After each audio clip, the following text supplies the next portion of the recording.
Hi guys, I'm Tiger. I'm going to talk about a subject that is very hard to discuss, so I will try to handle this with extreme caution. If you want to hear jokes, this isn't the time.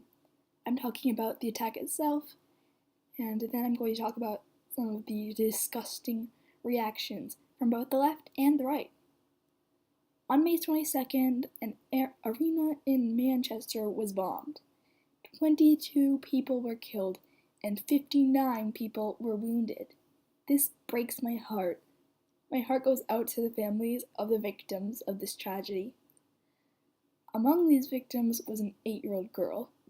The bomber was a man by the name of Salman Abedi. I apologize if I'm mispronouncing that. I shouldn't apologize because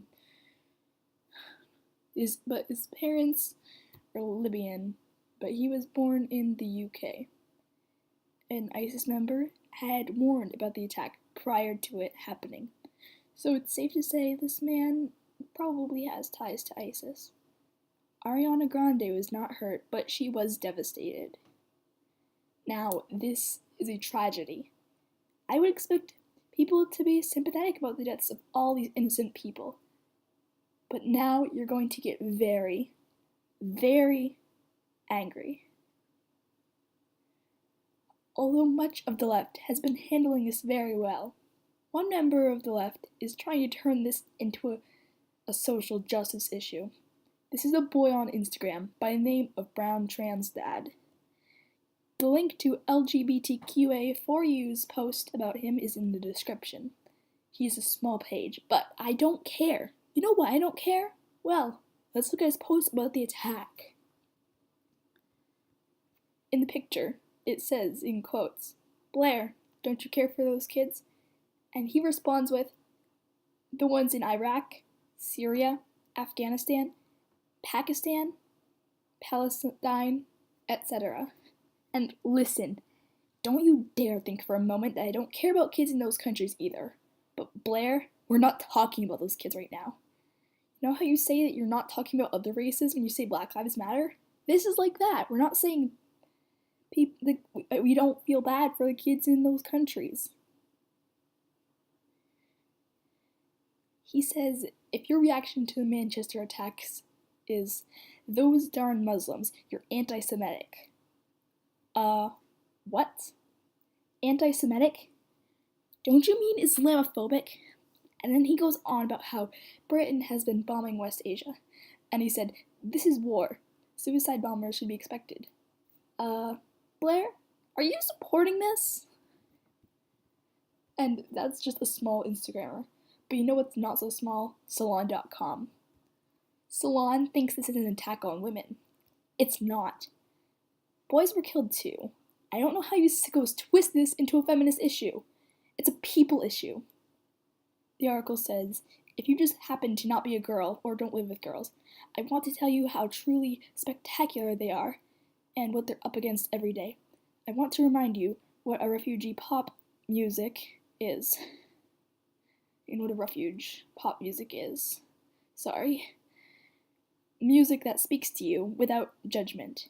That makes you feel safe and joyful in a culture that seems to purposefully and ceaselessly try to tear you down. One that seeks to punish you for how you dressed and trivializes your interests and your icons. That obsesses over guarding your purity. This past winter, I took my younger daughter to see Ariana Grande at Madison Square Garden as her birthday present. We gathered in an arena full of mostly girls and their friends and their mothers. Girls of varying languages and races. Girls who, like mine, are managing often intense emotional, educational, or physical challenges. Girls who just wanted to gather with one another and hear their idol sing to them. Every little thing is going to be alright. To cheer when a screen flashed a message, not asking for it, and to dance around in pink balloons. To feel for a little while free. It was a powerful, glorious thing to witness. Okay. Listen.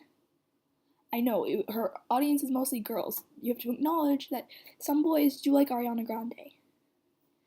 Again, it's a people issue. And then Onision responded with some disgusting things on Twitter.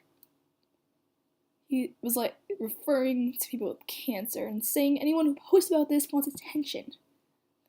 And he played this off because millions of people die. Onision, nobody likes you other than those retarded 13-year-old girls. Oh, and just so you know, I'm not one of those 13-year-old girls. I'm 13, I am a girl, but I'm not naive like most girls my age. You absolute prick.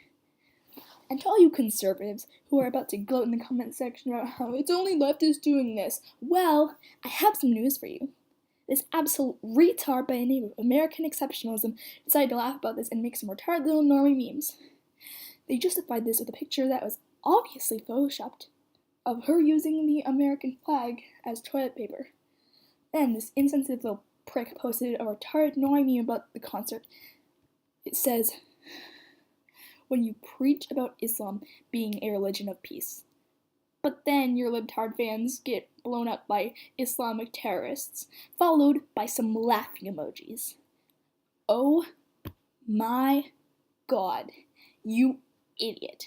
Do you ever stop to consider maybe, just maybe, out of her millions of fans, some are probably going to be conservative? And yes, apparently this freaking 8-year-old girl was a liberal. God, I'm so mad right now. Just how? How are people this sick in the head? And who knows, maybe they were all liberals. Does this justify their deaths? Someone's political views don't matter. People died.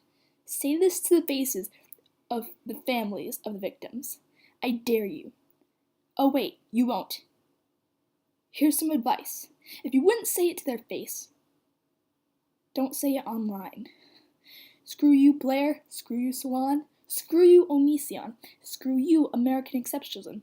And most of all, screw you, Salaman Abidi.